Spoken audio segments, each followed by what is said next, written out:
हमारा आज का टॉपिक प्रथम पंचवर्षीय योजना।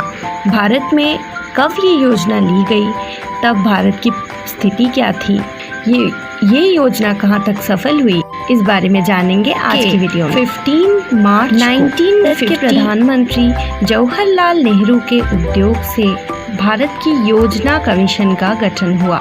इसके बाद ही प्रत्येक 5 साल बाद जो योजनाएं ली गई उन्हें पंचवर्षीय योजना कहा जाता है।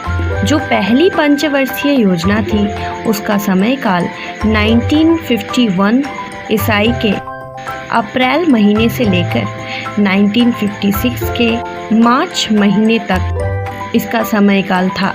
इस पंचवर्षीय योजना के सभापति थे गुलजारी लाल नंदा। जब ये योजना ली गई थी तब भारत का जातीय आर्थिक संतुलन बिगड़ चुका था।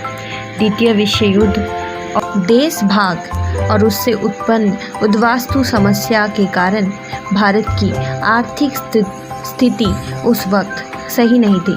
इस योजना का लक्ष्य था युद्ध और देश विभाग से जो आर्थिक संतुलन बिगड़ चुका है उसको सही करना।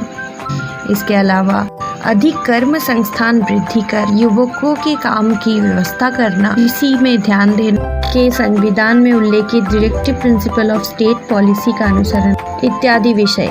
इसके लिए पहले सरकार से खर्चा निर्धारित हुआ था 2069 करोड़ रुपए, लेकिन बाद में कर्म संस्थान वृद्धि इत्यादि के कारण खर्चा और बढ़ा और तब खर्चा हुआ 2356 करोड़ रुपए।